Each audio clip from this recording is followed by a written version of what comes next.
Di Jazirah Arab, sekitar abad ke-6 Masehi, terbentang gurun pasir luas yang memisahkan kabilah-kabilah yang hidup secara terpisah. Sebagian besar penduduknya hidup dalam sistem kesukuan yang kuat, diikat oleh loyalitas pada garis keturunan, dan dilandasi oleh tradisi yang turun-temurun. Pada masa itu, Mekah telah muncul sebagai salah satu pusat perdagangan penting, karena letaknya strategis di jalur kafilah dagang antara Yaman di selatan dan Syam di utara. Mekah tidak hanya menjadi pusat ekonomi, melainkan juga pusat spiritual. Di tengah kota berdiri Ka'bah, bangunan suci peninggalan Nabi Ibrahim dan Ismail yang telah lama menjadi tempat ibadah. Namun, kesucian Ka'bah telah ternodai oleh masuknya ratusan berhala yang ditempatkan oleh kaum Quraisy dan kabilah-kabilah Arab lainnya. Masyarakat Arab pra-Islam berada dalam kondisi yang oleh para sejarawan disebut jahiliyah, bukan semata kebodohan intelektual, melainkan kebodohan moral dan spiritual. Perang antar suku yang berkepanjangan, minuman keras, perbudakan, praktik riba, dan penindasan kaum lemah menjadi bagian dari kehidupan sehari-hari. Namun, di tengah gelapnya zaman itu, muncul sebuah janji besar. Para ulama Yahudi dan Nasrani telah lama menantikan kedatangan seorang nabi terakhir yang akan membawa cahaya kebenaran. Dan, sebagaimana firman Allah dalam Al-Quran Surah Al-Jumu'ah ayat 2 yang artinya, Dialah yang mengutus seorang rasul kepada kaum yang buta huruf dari kalangan mereka, membacakan ayat-ayatnya kepada mereka, menyucikan mereka, dan mengajarkan kepada mereka kitab dan hikmah. Di tengah situasi inilah, seorang anak manusia akan lahir yang menjadi manusia paling mulia di muka bumi ini, yaitu baginda tercinta Nabi Muhammad SAW, Rasulullah, Nabi akhir zaman pembawa rahmat bagi seluruh alam. Nabi Muhammad SAW dilahirkan dari keturunan yang mulia. Adapun nasab beliau adalah Muhammad bin Abdullah bin Abdul Muthalib bin Hashim bin Abdi Manaf bin Kushoy bin Kilab bin Murrah bin Ka'ab bin Luay bin Ghalib bin Ilyas bin Mudhor bin Nizar bin Ma'ad bin Adnan, dan bersambung hingga ke Nabi Ismail bin Nabi Ibrahim alaihi salam. Keluarga Nabi Muhammad SAW berasal dari suku Quraisy, salah satu suku yang paling dihormati di Mekah. Dari segi garis keturunan, Nabi Muhammad memiliki dua sisi kemuliaan, dari ayahnya Abdullah bin Abdul Muthalib dan ibunya Aminah binti Wahab. Keduanya berasal dari keluarga terhormat yang menjaga kehormatan, kejujuran, dan kepemimpinan. Abdul Muthalib, kakek Nabi, adalah seorang pemimpin Quraisy yang dikenal bijaksana. Dialah yang menggali kembali sumur Zam-Zam setelah lama tertimbun pasir. Ia juga dikenal sebagai penjaga Ka'bah, yang kedudukannya sangat dihormati oleh seluruh bangsa Arab. Dengan nasab yang bersih, keluarga yang terhormat, dan keturunan yang mulia, kelahiran Nabi Muhammad SAW telah dipersiapkan Allah untuk sebuah misi besar menjadi penutup para nabi.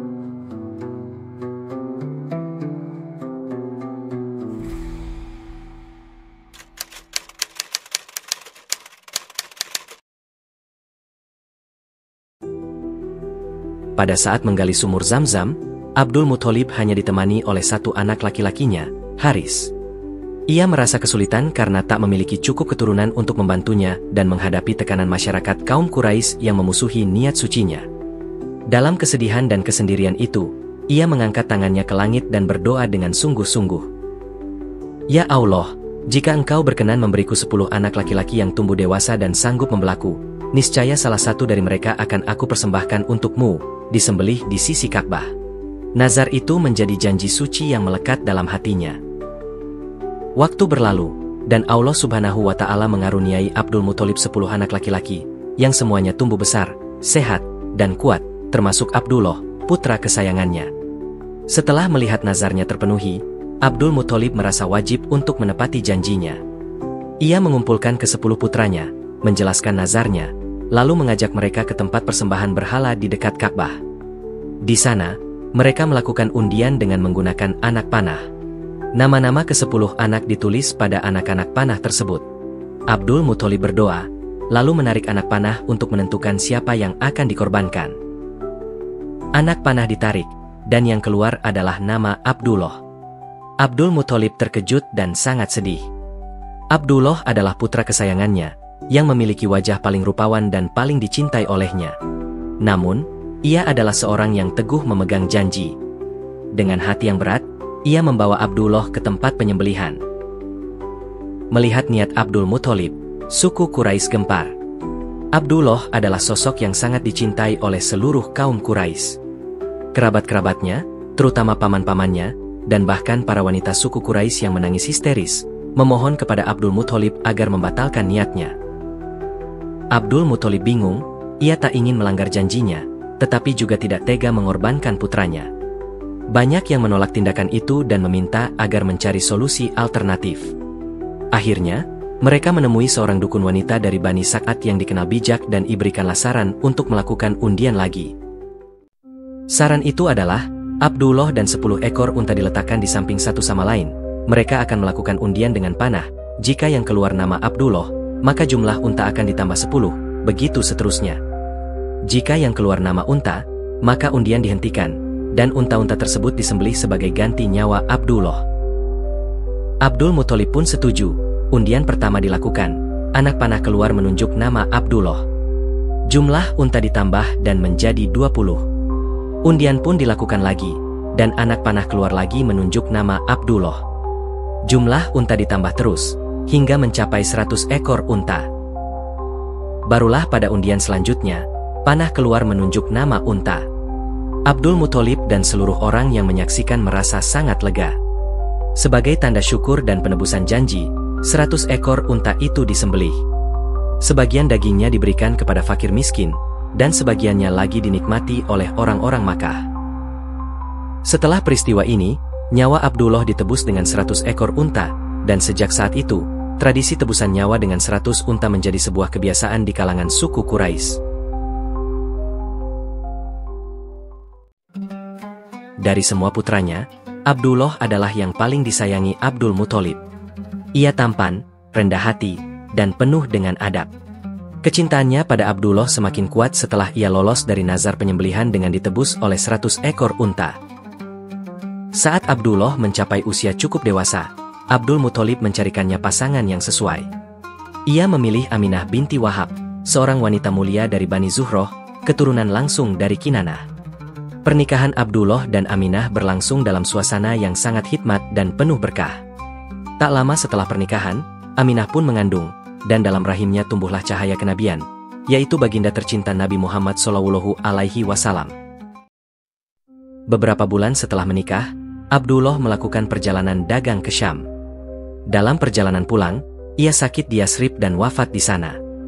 Ia dimakamkan di dekat rumah kakek dan paman Abdul Muthalib dari pihak ibu. Ketika kabar duka itu sampai di Makkah, Abdul Muthalib sangat berduka. Ia memikul beban berat karena cucunya yang sedang dikandung menantunya Aminah, kini menjadi anak yatim sebelum dilahirkan. Namun ia segera bertekad untuk merawat Aminah dan menjaga anak Abdullah kelak sebagai amanah suci.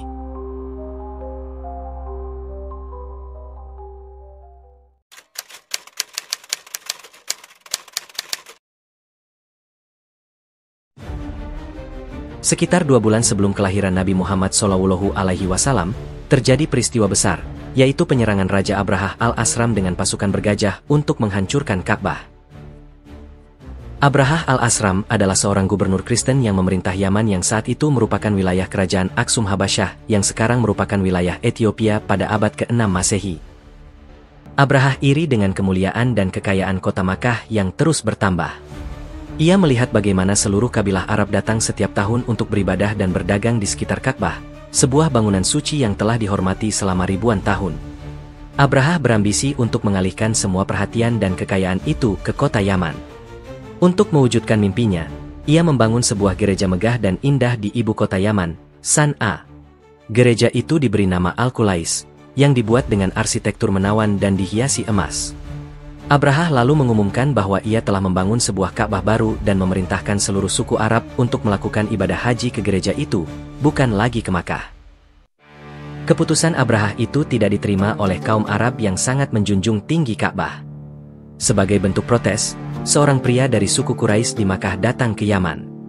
Ketika ia sampai di gereja Al-Qulais, ia melakukan tindakan penodaan yang dianggap sangat menghina kesucian gereja tersebut.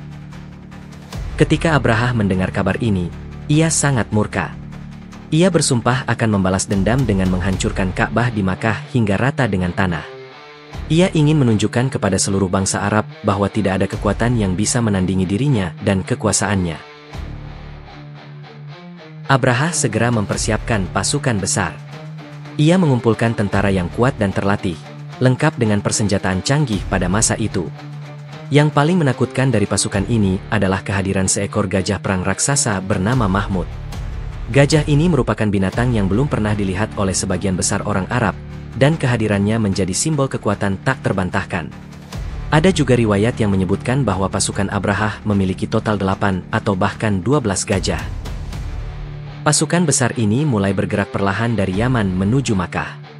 Sepanjang perjalanan, mereka mengalahkan semua suku Arab yang mencoba menghalangi mereka, menyapu bersih semua perlawanan kecil yang ada. Tidak ada yang bisa menghentikan laju mereka.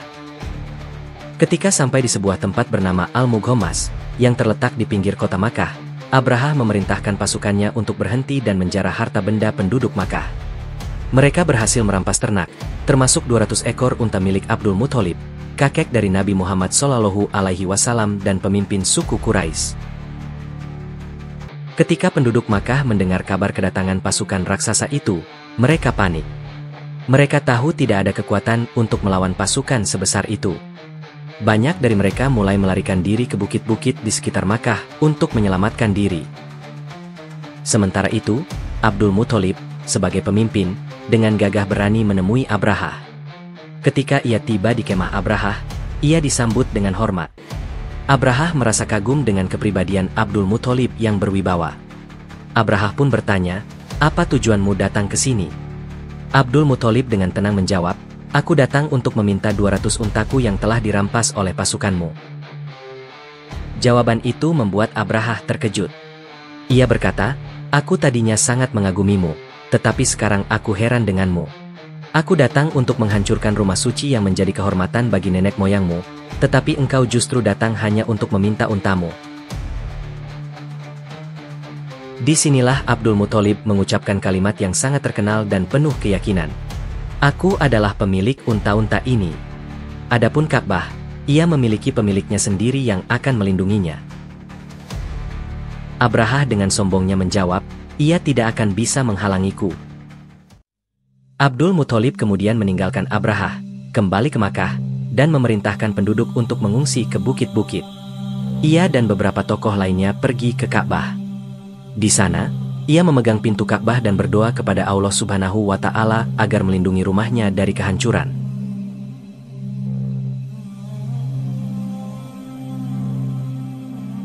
Keesokan harinya, pagi-pagi sekali, Abraha bersiap untuk menyerang Ka'bah. Ia memerintahkan pasukannya untuk bersiap, dan ia memerintahkan gajahnya untuk berdiri dan berjalan menuju Ka'bah. Namun, sesuatu yang luar biasa pun terjadi. Saat gajah itu diarahkan ke Ka'bah, ia menolak untuk bergerak. Meskipun dipukul dan dipaksa, gajah itu tetap tidak mau beranjak. Namun, ketika gajah itu dihadapkan ke arah Yaman, ia langsung bergerak dengan cepat. Hal yang sama terjadi ketika ia dihadapkan ke arah Syam dan arah lainnya. Tetapi setiap kali dihadapkan ke Ka'bah, ia selalu berlutut dan menolak untuk bergerak. Tiba-tiba, langit di atas pasukan Abraha menjadi gelap. Dari arah laut, muncul ribuan burung yang terbang berkelompok-kelompok, yang dalam Al-Quran disebut sebagai ababil, yang artinya berkelompok-kelompok. Setiap burung membawa 3 butir batu kecil yang panas, 1 di paruhnya dan 2 di kakinya. Batu itu bernama Sijil, yang diyakini berasal dari neraka. Dengan kekuatan Allah, burung-burung itu menjatuhkan batu-batu tersebut tepat di atas kepala setiap tentara Abraha. Setiap batu yang jatuh menimpa seorang tentara akan menembus tubuhnya dan membuat tubuhnya hancur. Pasukan Abraha pun panik dan kacau balau. Mereka berlarian ke segala arah, tubuh mereka hancur, dan mereka mati bergelimpangan di jalan. Abraha sendiri juga terkena batu yang sama. Tubuhnya mulai membusuk dan hancur saat ia melarikan diri kembali ke Yaman. Ia akhirnya mati dalam kondisi yang mengenaskan.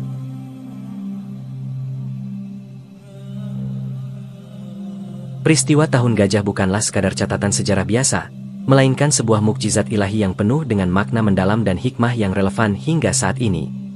Keajaiban ini menjadi bukti nyata kekuasaan dan kehendak Allah Subhanahu wa Ta'ala, sekaligus penanda dimulainya era baru bagi umat manusia. Kisah ini secara gamblang menunjukkan bahwa kekuatan materi dan jumlah tidak ada artinya di hadapan kehendak Tuhan. Abraha datang dengan pasukan yang besar, gajah-gajah perkasa, dan persenjataan lengkap, merasa superior dan tak terkalahkan. Namun, Allah Subhanahu wa Ta'ala menunjukkan bahwa Dia dapat menghancurkan kesombongan dan kekuatan zolim hanya dengan makhluknya yang kecil di mata manusia, yaitu burung ababil dan batu-batu sijil.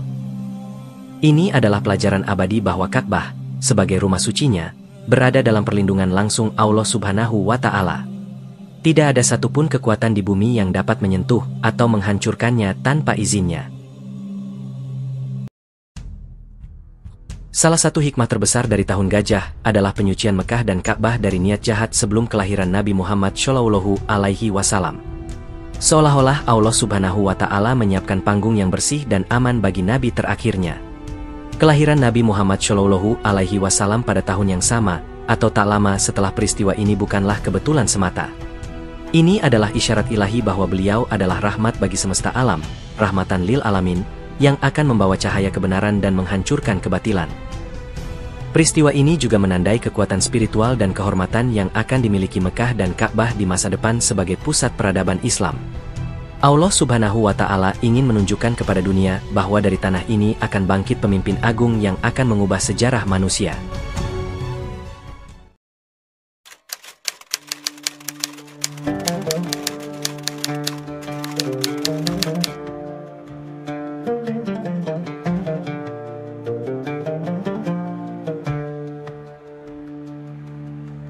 Kehamilan Sayyidah Aminah binti Wahab bukanlah kehamilan biasa. Banyak riwayat yang menyebutkan adanya tanda-tanda khusus yang dialami oleh ibu Nabi Muhammad Shallallahu Alaihi Wasallam ini. Pada suatu malam, ketika kandungannya berusia beberapa bulan, Sayyidah Aminah bermimpi melihat cahaya yang keluar dari tubuhnya hingga menerangi istana-istana di negeri Syam. Cahaya itu seakan memberi isyarat bahwa anak yang sedang dikandungnya kelak akan membawa penerangan bagi dunia yang kala itu diselimuti kegelapan. Mimpi ini diceritakan Sayyidah Aminah kepada kerabat terdekatnya, dan banyak di antara mereka meyakini bahwa mimpi tersebut adalah pertanda kelahiran seorang tokoh agung. Beberapa pendeta Nasrani dan orang-orang Yahudi yang mengetahui nubuat dalam kitab suci mereka, bahkan telah lama menantikan kelahiran seorang nabi akhir zaman. Meskipun ditinggal wafat oleh suaminya, Sayyid Abdullah, Sayyidah Aminah menjalani masa kehamilannya dengan penuh ketabahan. Ia dibesarkan dalam keluarga yang terhormat, sehingga tetap mendapat perhatian dan perlindungan dari Abdul Muthalib, mertuanya. Abdul Muthalib sangat menjaga Aminah karena ia sadar bahwa cucu yang sedang dikandungnya kelak akan membawa perubahan besar bagi keluarga mereka, bahkan bagi dunia. Dalam riwayat lain disebutkan bahwa saat hamil, Sayyidah Aminah tidak merasakan kesulitan yang biasa dialami oleh wanita hamil pada umumnya. Ia justru merasa ringan, tenang, dan damai, seolah Allah memberikan kekuatan khusus untuk mempersiapkan kelahiran seorang nabi terakhir. Pada hari Senin tanggal 12 Rabiul Awal, malam itu, di tanah Makkah, langit begitu jernih. Bintang-bintang bertaburan, seakan lebih terang dari biasanya. Suara angin gurun berhembus pelan di sela-sela rumah-rumah batu dan tenda kulit. Di balik kesunyian malam, tersembunyi sebuah peristiwa yang akan mengubah sejarah dunia. Malam itu adalah malam kelahiran seorang manusia yang kelak menjadi rahmat bagi seluruh alam, Nabi Muhammad Shallallahu Alaihi Wasallam. Ibunda beliau, Sayyidah Aminah binti Wahab, berada dalam keadaan siap melahirkan. Tidak ada seorang pun yang menyangka bahwa dari rahim seorang wanita sederhana itu akan lahir seorang nabi terakhir. Sayyid Abdullah, ayah Nabi, telah wafat beberapa bulan sebelumnya, meninggalkan Sayyidah Aminah dalam kesedihan. Bayi yang lahir ini adalah anak yatim, namun Allah telah menyiapkan takdir besar baginya. Kelahiran Nabi Muhammad Shallallahu Alaihi Wasallam bukan hanya lahirnya seorang anak, melainkan lahirnya sebuah cahaya yang akan menyinari dunia. Ia lahir di tengah bangsa Arab yang hidup dalam kejahiliahan, penyembahan berhala, perpecahan suku, perbudakan, dan kezaliman. Justru dalam kondisi itulah Allah menurunkan seorang manusia pilihan, yang akan menuntun manusia dari kegelapan menuju cahaya. Pada saat Nabi lahir, keadaan beliau sangat berbeda dari bayi pada umumnya. Dalam sebagian riwayat disebutkan bahwa beliau lahir dalam keadaan suci, tubuhnya bersih, tali pusarnya telah terputus, dan bahkan sudah dalam keadaan berhitan. Wajahnya bercahaya, tubuhnya harum, dan begitu diangkat, ia langsung memandang ke langit, seakan menyaksikan takdir besar yang menantinya. Suasana malam itu terasa berbeda. Orang-orang Quraisy yang terjaga merasakan keganjilan, seolah alam semesta sedang menyambut sesuatu. Bagi sebagian mereka, itu hanyalah firasat aneh. Namun bagi sejarah, malam itu adalah awal dari perubahan besar. Sejarawan Islam seperti Imam Ibnu Katsir dan Imam Suyuti menulis bahwa malam kelahiran Rasulullah Shallallahu Alaihi Wasallam adalah malam penuh keajaiban. Alam seolah memberi tanda. Langit bercahaya, bumi bergetar lembut, dan banyak kejadian luar biasa tercatat dalam riwayat. Semua itu adalah isyarat bahwa kelahiran beliau bukanlah kelahiran biasa.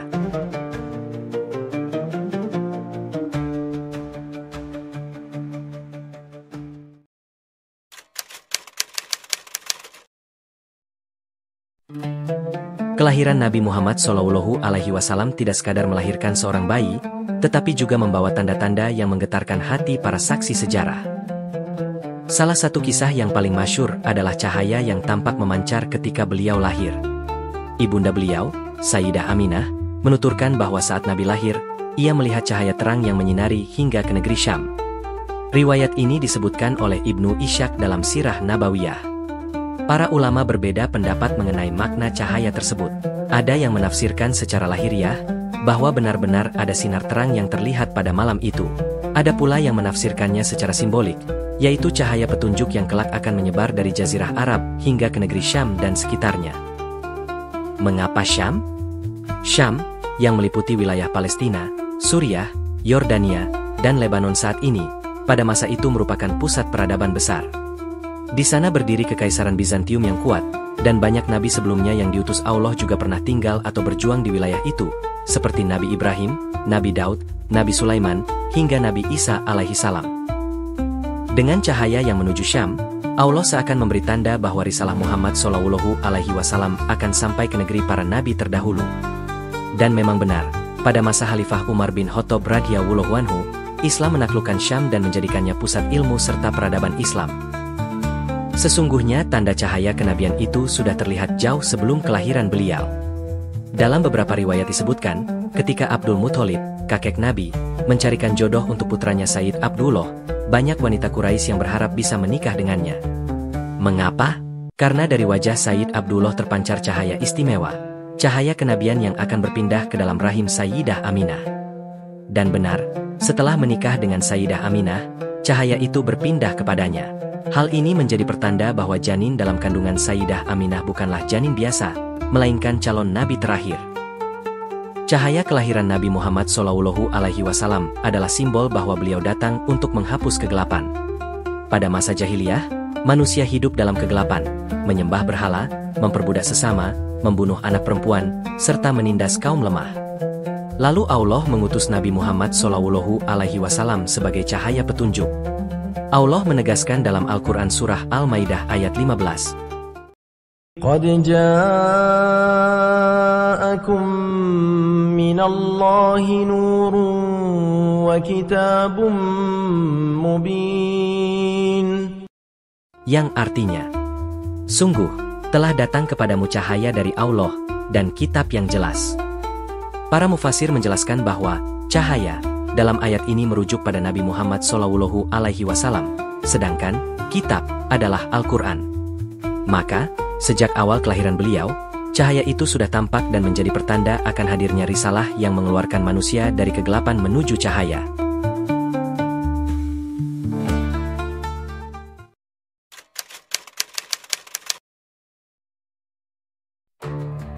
Persia saat itu adalah kerajaan yang begitu besar, menguasai wilayah luas dari Irak hingga sebagian India.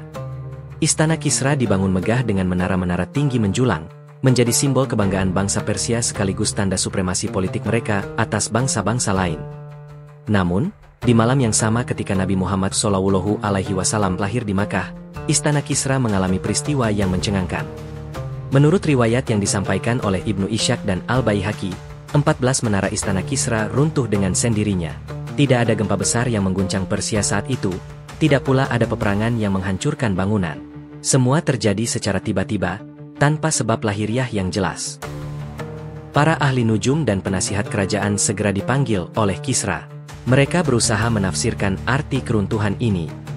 Salah seorang pendeta Majusi berkata, Ini adalah pertanda bahwa akan muncul kekuasaan besar yang akan mengguncang Persia. 14 menara yang runtuh melambangkan 14 raja setelahmu yang akan berkuasa sebelum keruntuhan Persia. Dan benar, sejarah mencatat bahwa setelah kelahiran Nabi Shallallahu Alaihi Wasallam, Persia diperintah oleh 14 raja hingga akhirnya kerajaan itu benar-benar runtuh ketika tentara Islam menaklukkannya di masa Khalifah Umar bin Khattab. Tidak ada satupun ramalan yang lebih tepat selain ini, dan semua itu bermula dari malam kelahiran Nabi akhir zaman.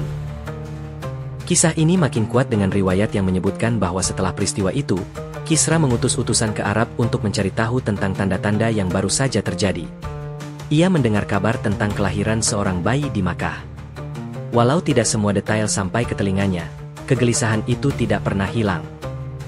Beberapa dekade kemudian, surat Nabi Muhammad Shallallahu Alaihi Wasallam benar-benar sampai ke istana Kisra, menyeru kepadanya untuk masuk Islam. Namun, Kisra merobek surat itu dengan sombong. Nabi Shallallahu Alaihi Wasallam pun bersabda, "Semoga Allah merobek-robek kerajaannya sebagaimana ia merobek suratku." Hadis riwayat Bukhari dan Muslim. Dan doa itu benar-benar terwujud. Kerajaan Persia hancur lebur, lenyap di telan sejarah, tidak pernah bangkit kembali.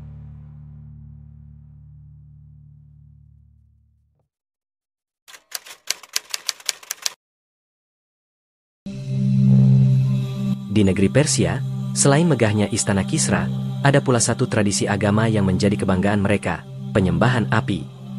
Kaum Majusi menjadikan api sebagai simbol ketuhanan, cahaya, dan kekuatan. Mereka meyakini api suci yang dijaga di kuil mereka tidak boleh padam, karena api itu adalah lambang hidup dan wujud Tuhan menurut keyakinan mereka. Api itu sudah menyala lebih dari 1000 tahun lamanya, dijaga siang dan malam oleh para pendeta Majusi. Setiap hari, para penyembah datang membawa persembahan, berlutut di hadapan api itu, dan memanjatkan doa. Api itu bukan hanya lambang keagamaan, melainkan juga lambang kejayaan bangsa Persia yang merasa dirinya kekal.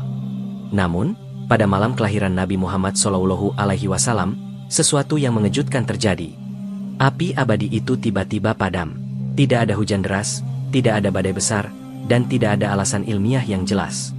Api yang selama berabad-abad menyala dengan terjaga ketat oleh para pendeta, padam begitu saja. Ketika api itu padam, para pendeta Majusi gemetar ketakutan. Mereka berusaha menyalakannya kembali, tetapi tidak berhasil. Mereka menganggap ini adalah tanda buruk bagi kerajaan mereka. Para ahli nujum Persia menafsirkan bahwa padamnya api suci itu adalah pertanda akan runtuhnya agama Majusi, dan akan muncul agama baru yang akan menghapus penyembahan api serta membawa cahaya kebenaran. Cahaya palsu akan digantikan oleh cahaya sejati, yaitu Islam. Menariknya, tanda ini benar-benar menjadi kenyataan beberapa dekade kemudian. Pada masa Khalifah Umar bin Khattab, tentara Islam menaklukkan Persia, kuil-kuil api Majusi dihancurkan, dan penyembahan api mulai hilang dari banyak wilayah. Padamnya api pada malam kelahiran Nabi Shallallahu Alaihi Wasallam seolah menjadi prolog dari babak besar sejarah, akhir dari peradaban lama yang penuh kesirikan, dan awal dari peradaban baru yang berlandaskan tauhid.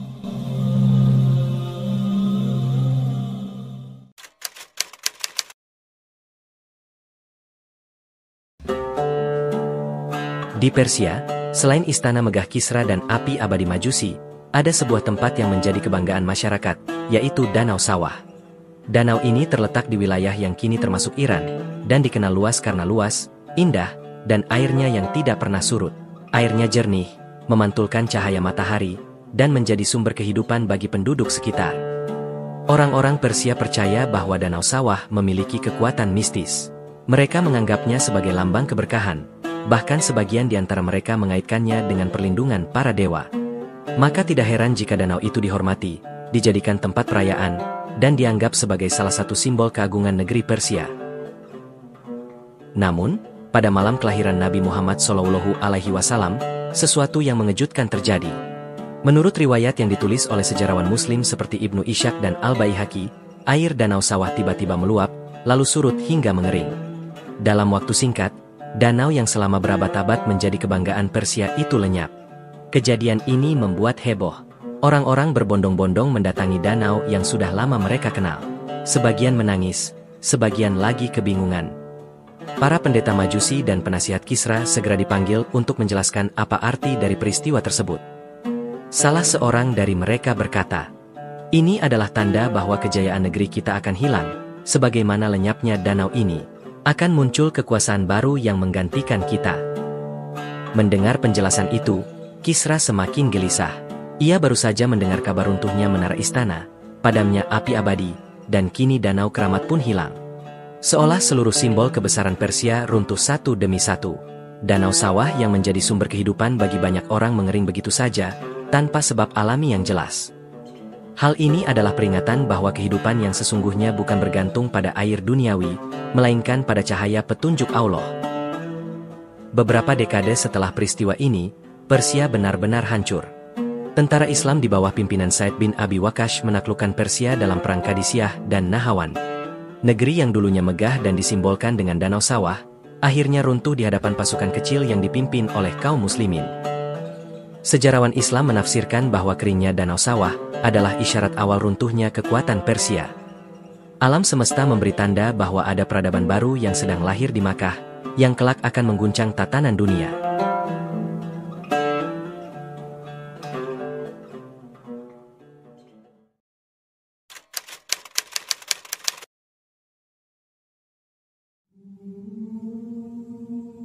Langit selalu menjadi misteri bagi manusia.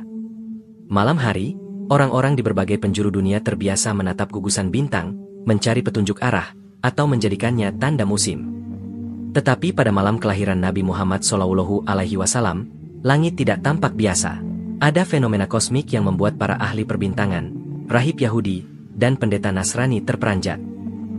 Sejumlah riwayat menceritakan bahwa ketika Nabi Muhammad SAW lahir, sebuah cahaya terang memancar dari tubuh beliau dan membelah langit. Cahaya itu begitu terang sehingga sampai terlihat oleh para ibu di istana-istana Syam.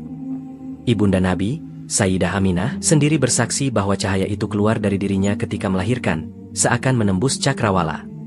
Cahaya itu bukan sekadar sinar, melainkan isyarat dari Allah bahwa dunia yang gelap oleh kezaliman, kesirikan, dan penindasan akan segera diterangi dengan wahyu ilahi. Para ahli falak Yahudi dan Nasrani yang tengah mengamati langit malam itu melihat sesuatu yang tak biasa. Gugusan bintang yang biasanya stabil, tampak bergerak aneh. Ada yang bersinar lebih terang dari biasanya, ada pula yang seolah menembakkan cahaya ke arah bumi. Dalam tradisi Yahudi, ada keyakinan bahwa kelahiran seorang nabi besar akan ditandai oleh bintang tertentu. Karena itu, ketika mereka melihat bintang yang berbeda bersinar di langit, sebagian besar segera menyadari, seorang nabi terakhir telah lahir. Dalam kitab Yahudi dan Nasrani, terutama dalam Nubuat Lama, disebutkan bahwa akan lahir seorang utusan terakhir, yang ditandai dengan munculnya cahaya di langit. Karena itu, banyak pendeta yang langsung menghubungkan fenomena langit pada malam itu dengan nubuat dalam kitab mereka. Seorang pendeta Yahudi di Yasrib, Madinah, dikisahkan berkata, "Malam ini, telah lahir Nabi penutup zaman. Aku melihat bintangnya muncul di langit." Riwayat lain menyebutkan bahwa di negeri Syam, beberapa rahib Nasrani mendapati cahaya terang melintas di langit menuju ke arah Makkah. Mereka saling berbisik dan mencatat malam itu, sebagai tanda yang telah mereka tunggu-tunggu berabad-abad. Salah seorang rahib bahkan berteriak kepada jamaahnya, "Telah lahir cahaya yang akan memadamkan seluruh api kegelapan. Perhatikan Makkah, dari sanalah dia akan datang." Langit bersaksi atas kelahiran Nabi terakhir. Sebagaimana bumi dipenuhi tanda, begitu pula langit memberikan kabar gembira. Allah menjadikan bintang sebagai petunjuk arah di bumi, dan menjadikan Nabi Muhammad SAW sebagai petunjuk bagi umat manusia. Banyak riwayat menyebut bahwa sejak fenomena itu terjadi, para ahli kitab semakin menantikan sosok Nabi terakhir. Sebagian menunggu dengan penuh harap, tetapi sebagian lain menunggu dengan penuh rasa iri dan ketakutan akan kehilangan kekuasaan. Kelak, ketika Nabi SAW hijrah ke Madinah, sebagian kaum Yahudi yang masih menyimpan catatan malam kelahiran beliau berkata dengan jujur, "Kami tahu engkau adalah Nabi yang dijanjikan, karena tanda-tandanya jelas. Tetapi kami menolak, karena engkau bukan dari Bani Israel."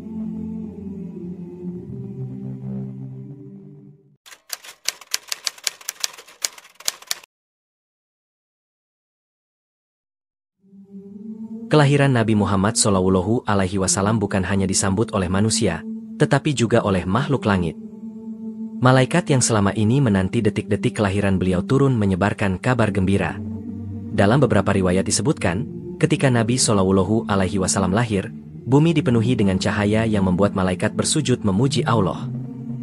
Para malaikat berkata, telah lahir pemimpin terakhir para nabi, penutup risalah, yang akan membawa rahmat bagi seluruh alam. Malaikat Jibril, yang kelak menjadi pendamping utama Nabi Shallallahu Alaihi Wasallam dalam menerima wahyu, diyakini sudah hadir menyaksikan kelahiran beliau. Sejak awal, Jibril menjaga beliau dari berbagai bahaya yang mengancam. Pada malam itu, langit tampak berbeda. Banyak orang yang menyaksikan bintang-bintang bersinar dengan terang luar biasa. Tetapi lebih dari sekadar pemandangan indah, itu adalah tanda bahwa langit sedang merayakan kelahiran manusia pilihan Allah. Para malaikat turun silih berganti, sebagaimana mereka turun ketika Nabi Isa dilahirkan. Bedanya, kelahiran Nabi Muhammad Shallallahu Alaihi Wasallam lebih agung karena beliau adalah Nabi penutup. Bukan hanya malaikat, bangsa jin pun mendengar kabar kelahiran Nabi Muhammad Shallallahu Alaihi Wasallam. Dalam banyak riwayat, disebutkan bahwa sejak malam itu, jin tidak lagi leluasa naik ke langit untuk mencuri dengar berita gaib. Sebelumnya, jin bisa naik ke langit untuk menguping dengar berita langit, lalu mencampurnya dengan kebohongan untuk menipu manusia. Tetapi pada malam kelahiran Nabi Shallallahu Alaihi Wasallam, bintang-bintang dan meteor menjadi penjaga langit. Jin yang mencoba mencuri kabar langsung dilempari dengan api langit. Peristiwa ini disebutkan dalam Al-Quran Surat Al-Jin ayat 8. وَأَنَّا لَمَسْنَا السَّمَاءَ فَوَجَدْنَاهَا مُلِئَتْ حَرَسًا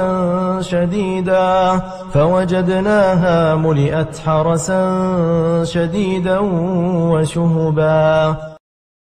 Yang artinya, dan sesungguhnya kami, jin, telah mencoba mengetahui rahasia langit, maka kami mendapatinya penuh dengan penjagaan yang kuat dan panah-panah api. Ini adalah tanda bahwa era wahyu telah dimulai, dan jin tidak lagi bisa mencampuri berita langit.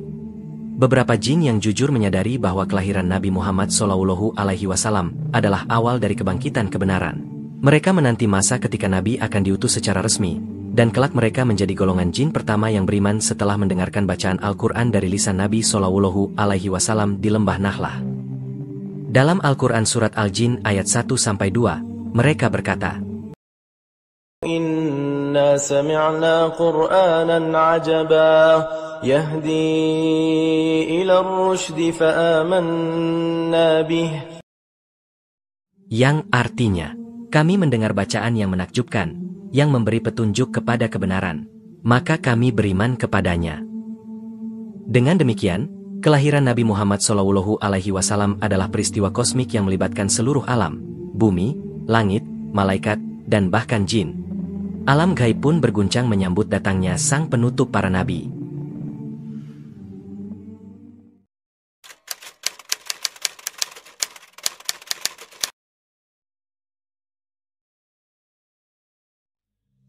Pada masa jahiliyah, kaum Arab sangat percaya pada ramalan dukun atau biasa disebut kahin dan ahli nujum.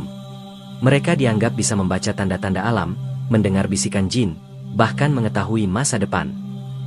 Orang-orang Quraisy, kabilah-kabilah di Najd, hingga pedagang di pasar Ukas sering datang kepada mereka untuk meminta petunjuk sebelum bepergian, berdagang, atau berperang. Namun, malam kelahiran Nabi Muhammad Shallallahu Alaihi Wasallam mengguncang dunia mereka. Banyak ramalan meleset, bisikan jin yang biasanya jelas tiba-tiba terputus, dan tanda-tanda langit yang mereka tafsirkan justru tidak bisa dipahami. Sebelum Nabi lahir, para dukun sering mendapatkan informasi gaib dari jin yang naik ke langit untuk mencuri kabar dari langit. Tetapi setelah malam kelahiran Nabi Shallallahu Alaihi Wasallam, jalur informasi itu tertutup rapat. Para jin dihalangi dengan lontaran api langit, sehingga mereka tidak bisa lagi turun memberikan kabar pada dukun. Hal ini membuat para kahin gelisah. Banyak di antara mereka kehilangan kekuatan ramalannya dan mulai ditinggalkan oleh masyarakat. Beberapa catatan sejarah menyebutkan, pada malam kelahiran Nabi Shallallahu Alaihi Wasallam, banyak dukun Arab bermimpi buruk. Ada yang bermimpi istananya roboh, ada yang bermimpi mata air mengering, dan ada juga yang bermimpi unta-unta mereka lari tanpa sebab. Mimpi-mimpi itu ditafsirkan sebagai pertanda bahwa kedudukan mereka akan runtuh dan akan datang seorang nabi yang menghapus peran perdukunan serta syirik. Seorang ahli nujum terkenal di Najd disebut melihat bintang yang belum pernah ia lihat sebelumnya. Ia berkata kepada murid-muridnya, "Malam ini lahir seorang yang akan meruntuhkan kerajaan dukun dan ahli nujum. Kekuasaan kita telah selesai." Ucapannya terbukti benar. Setelah Nabi diutus, Islam menghapus kepercayaan terhadap perdukunan, sihir, dan ramalan nasib, menggantinya dengan doa, tawakal, dan ilmu syariat. Kaum Quraisy sendiri, yang sangat bergantung pada para kahin, mulai heran ketika ramalan-ramalan mereka tidak lagi tepat. Seorang pemuka Quraisy bahkan berkata, "Sejak malam kelahiran anak yatim itu, Muhammad, dukun-dukun kita kehilangan kekuatan. Apa sebenarnya yang terjadi?" Mereka mulai curiga, tetapi menutupinya dengan diam. Sebab, mengakui hal itu berarti menerima bahwa sistem lama jahiliyah mereka akan berakhir.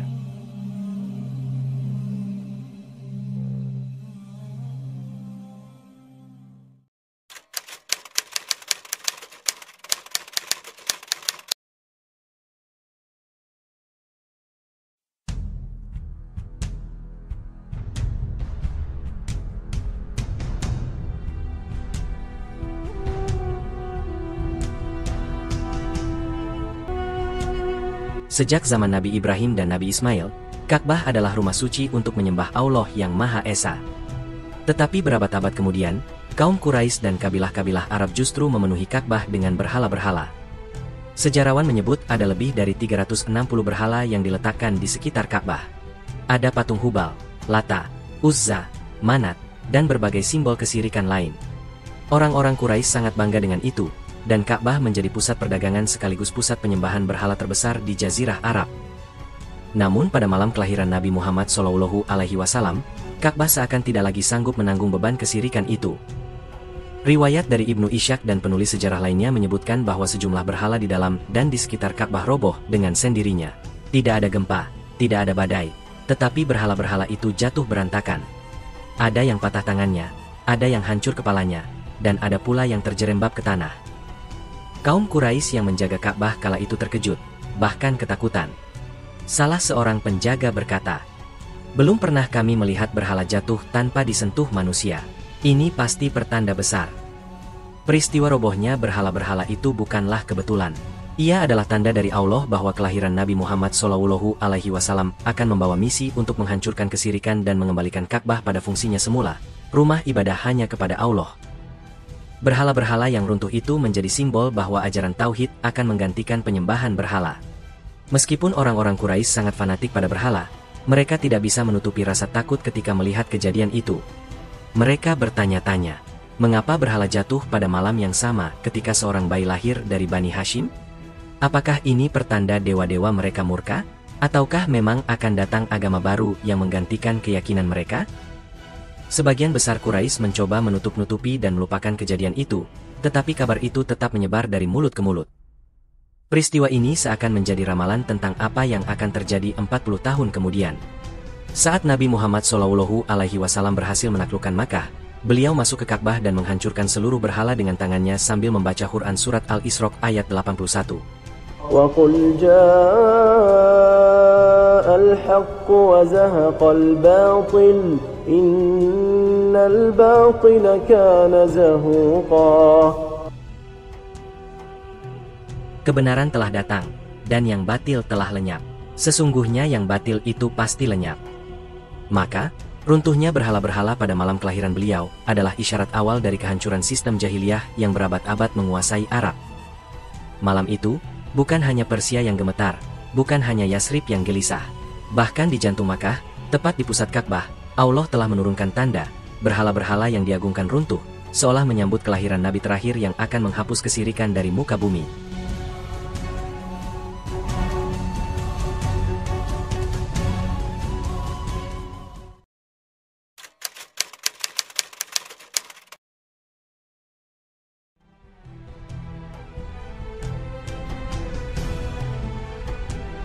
Abdul Muthalib bin Hashim adalah kakek Nabi Muhammad SAW, pemimpin Bani Hashim, dan salah satu tokoh Quraisy paling disegani. Ia dikenal bijaksana, dermawan, dan dihormati bukan hanya oleh Quraisy tetapi juga kabilah-kabilah Arab lainnya. Abdul Muthalib adalah penjaga Ka'bah dan pemegang kehormatan menyediakan air untuk para jamaah haji. Malam kelahiran cucunya, Muhammad SAW, menjadi momen yang tak kalah ajaib dalam hidupnya. Ketika Nabi SAW lahir, bidan dan para wanita yang membantu segera membawa kabar kepada Abdul Muthalib. Ia yang sudah lanjut usia bergegas datang, wajahnya penuh cahaya kegembiraan.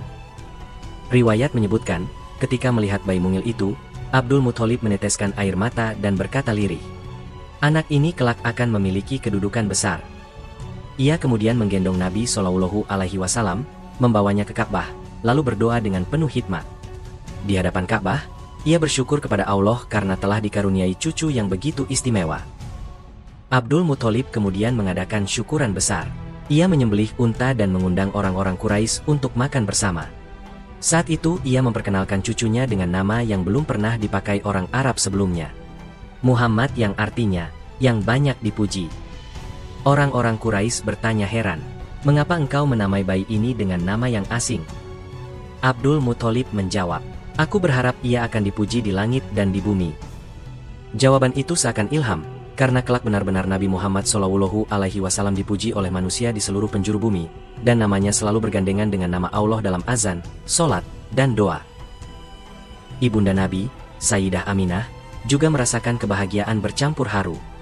Ia adalah seorang janda muda yang baru saja kehilangan suaminya, Sayyid Abdullah. Tetapi Allah memberinya kekuatan, dan dengan kelahiran Muhammad Shallallahu Alaihi Wasallam, ia merasa diberi cahaya dan penghiburan. Ia sering berkata kepada orang-orang terdekat, "Anak ini bukan seperti bayi lainnya. Ada sesuatu yang istimewa pada dirinya." Keluarga besar Bani Hashim turut bersuka cita. Mereka melihat tanda-tanda keagungan pada bayi itu.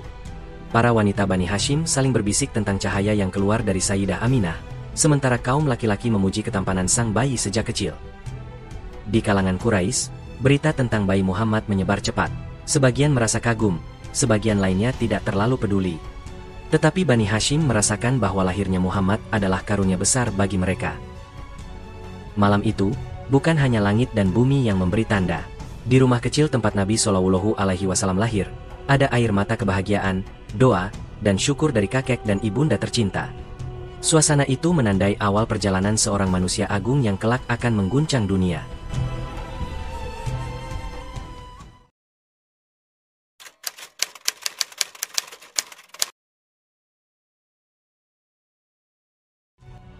Makkah pada abad ke-6 Masehi adalah kota yang unik.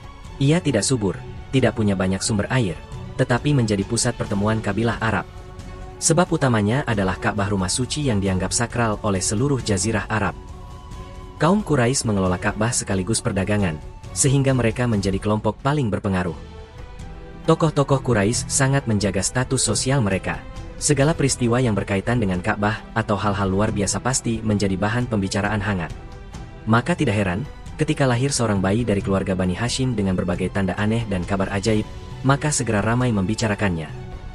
Keesokan pagi setelah kelahiran Nabi Shallallahu Alaihi Wasallam, orang-orang mulai berbisik di pasar Ukas, di sumur Zam-Zam, dan di majelis Quraisy.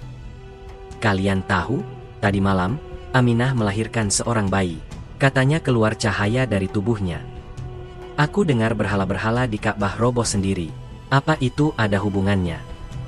Abdul Muthalib memberi nama cucunya Muhammad. Nama yang aneh, bukan nama Arab biasa. Bisik-bisik itu cepat menyebar, karena orang Arab sangat gemar menyampaikan kabar penting secara lisan. Sebagian tokoh Quraisy menaruh perhatian besar. Mereka menghormati Abdul Muthalib, sehingga berita tentang cucunya dianggap serius. Ada yang berkata, jika anak ini benar membawa keberkahan, maka Bani Hashim akan semakin mulia. Para tetua Quraisy ikut hadir ketika Abdul Muthalib mengadakan syukuran dengan menyembelih unta.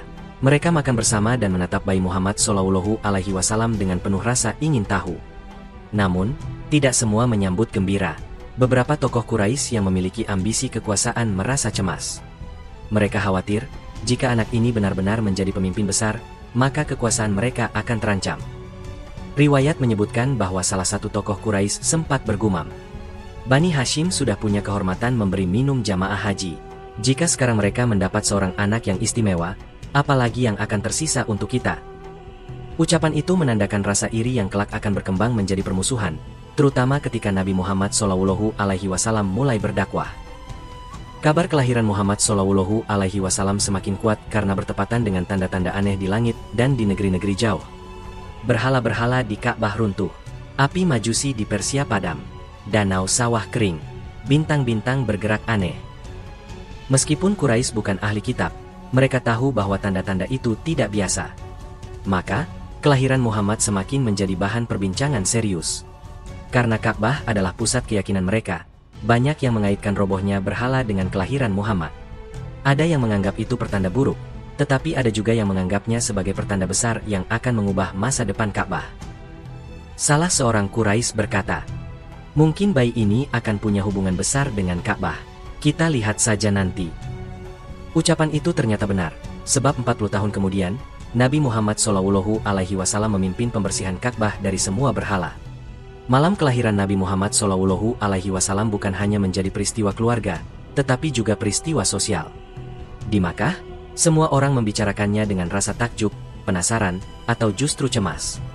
Bayi mungil itu sudah menjadi pusat perhatian bahkan sebelum ia bisa berbicara.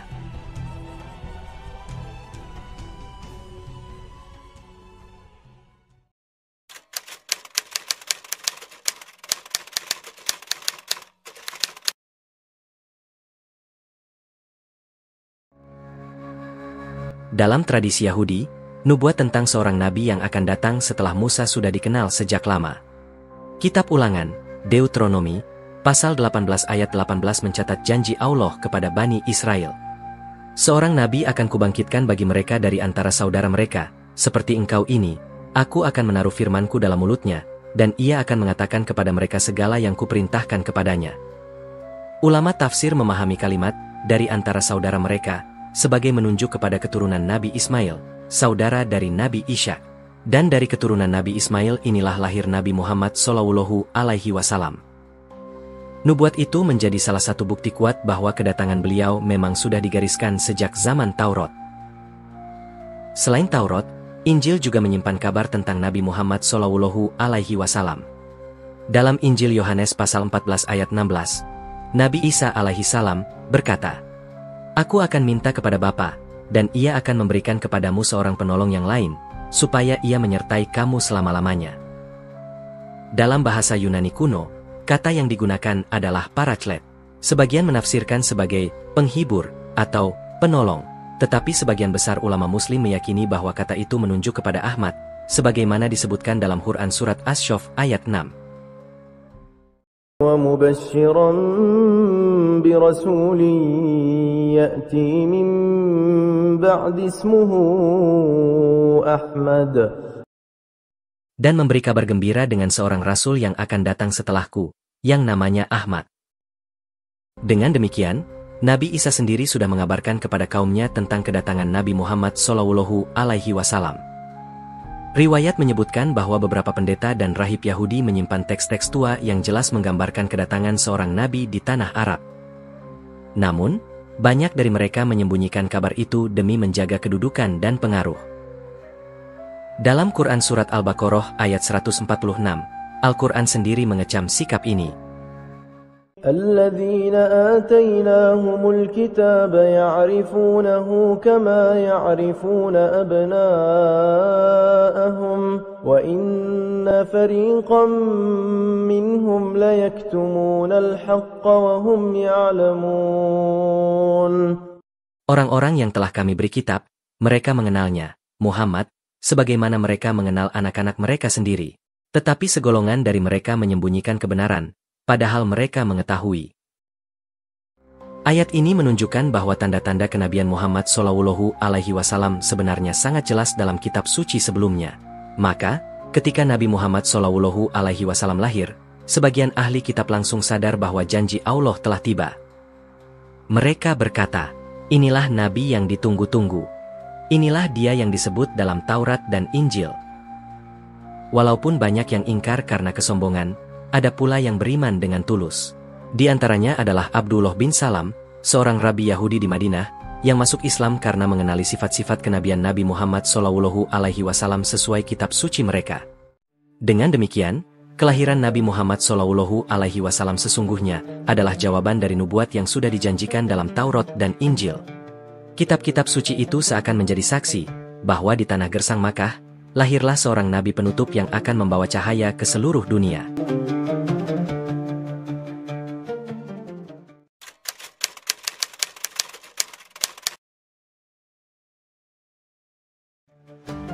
Pada abad ke-6 Masehi, agama Nasrani sudah menyebar luas di Syam, Palestina, Irak, dan sebagian wilayah Arab. Namun, banyak dari mereka yang kehilangan kemurnian ajaran Nabi Isa alaihi salam. Sebagian besar sudah terjerumus dalam perpecahan sekte, perselisihan teologi, bahkan kekuasaan gereja sering bercampur dengan politik Romawi. Meski begitu, masih ada pendeta dan rahib jujur yang setia menjaga firman dalam kitab Injil yang asli. Mereka menanti dengan penuh harap kedatangan seorang nabi yang dijanjikan. Dalam kitab-kitab mereka disebutkan akan lahir seorang paraclet, utusan terakhir yang akan menyempurnakan risalah sebelumnya.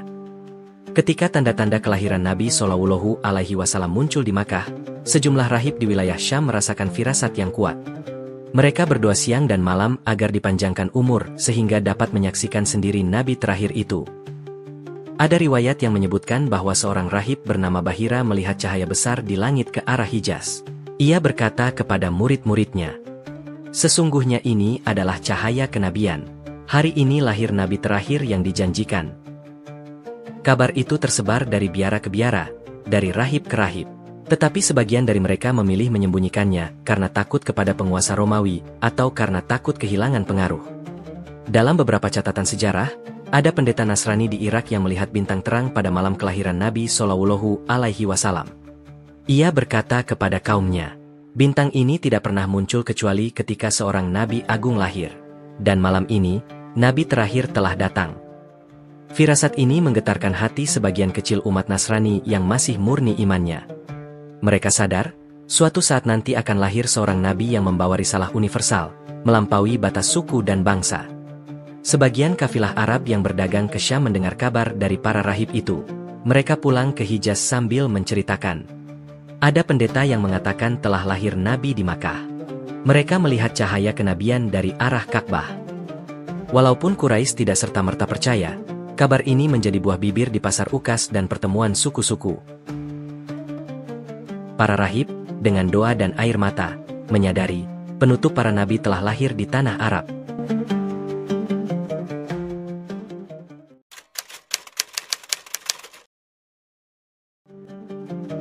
Yasrib yang kelak dikenal sebagai Madinah Al-Munawwaroh adalah kota yang unik pada masa kelahiran Nabi Muhammad Shallallahu Alaihi Wasallam. Di sana tinggal 3 kelompok besar, kaum Yahudi, suku Aus, dan suku Khazraj. Kaum Yahudi sudah menetap lama di Yasrib, dan mereka memiliki sinagog, kitab Taurat, serta para rabi yang dihormati. Mereka sering membanggakan diri di hadapan suku Aus dan Khazraj dengan mengatakan, "Akan datang seorang nabi terakhir. Kami akan mengikutinya. Lalu bersama nabi itu kami akan mengalahkan kalian sebagaimana kaum Ad dan Iram telah binasa." Ucapan itu diulang-ulang, sehingga kaum Aus dan Khazraj hafal benar tentang nubuat kedatangan nabi penutup. Namun, malam ketika Nabi Muhammad Shallallahu Alaihi Wasallam lahir, terjadi kegelisahan besar di kalangan Yahudi Yasrib.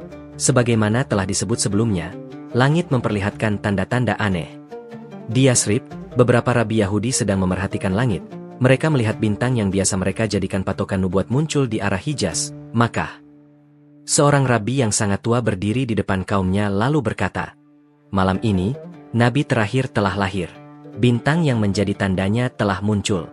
Kalian harus tahu, misinya akan menguasai seluruh jazirah ini." Kabar itu segera tersebar.